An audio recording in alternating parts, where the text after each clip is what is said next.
If people judge, it doesn't matter. What matters is how I judge myself.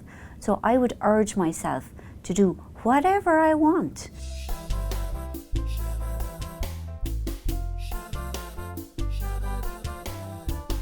I would tell myself to be more authentic, to say what I believed in rather than what I thought the people around me wanted me to be.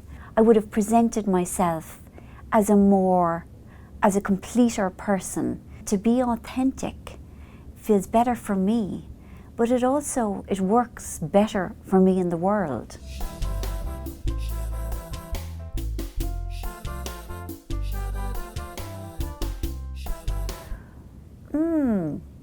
Don't give up. Be young. Wear whatever you want. Who cares? Don't be defined by the number that my age is. I'll be 64 in 10 years' time. And who cares? One of the most Googled questions ever is, what will people think? If I completely let go of that, it will make me entirely unafraid, and I will be able to live exactly the way I would like to.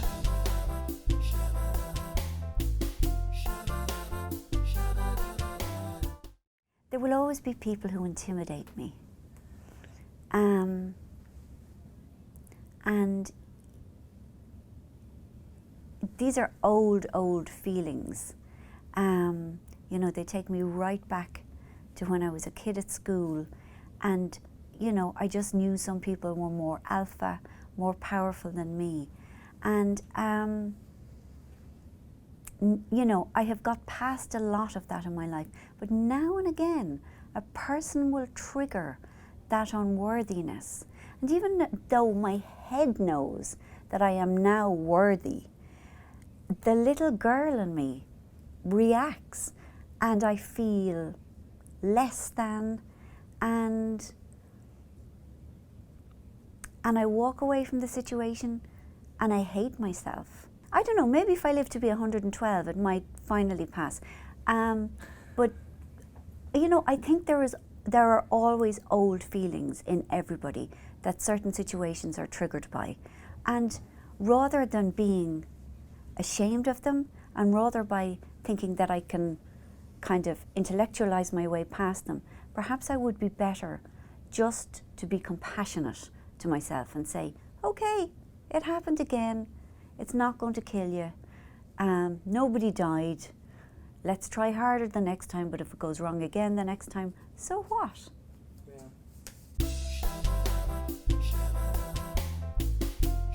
I will never reach that perfect state where my life is all neatly packed in tiny little boxes and everything is perfect. I am not a believer in turning every negative experience into a positive. I think sometimes, crappy stuff is just crappy stuff, and being obliged to say, but I came out of it stronger, or I learned stuff, sometimes that's just extra pressure. Around the age of 45, I had a fairly kind of catastrophic breakdown. I went through a period of very unpleasant mental health. And while I was in that, I really understood that I couldn't control any of this. And I wasn't sure I'd ever get better.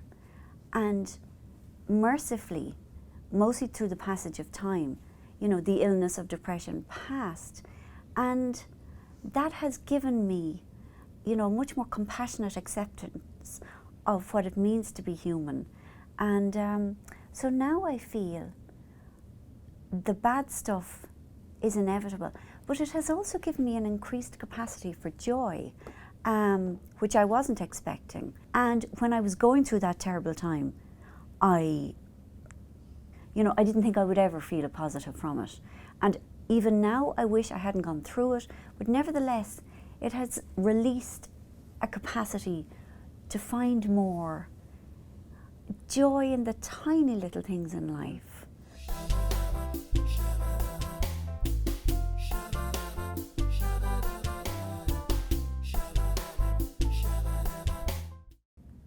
Admitting that I had a problem with alcohol. Changed everything. It did. Yeah, I mean, and it wasn't a decision that I came to lightly, or it was not anything I was happy about.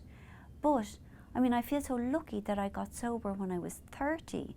At the time, I was really angry that it had happened so young. And I really didn't think I would have any kind of life without alcohol. But everything good that has happened to me because I'm sober. My sobriety is the bedrock for everything healthy and good in my life.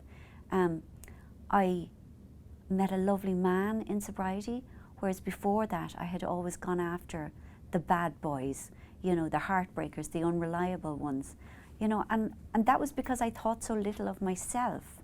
My career as a writer, that would never have happened because I stuck to nothing. I was unreliable, I was lazy, I was undisciplined, I was bitter. You know, and I've learned different values through the almost 24 years of being sober. So yeah, that was pivotal, absolutely pivotal. Amazing. Oh my God.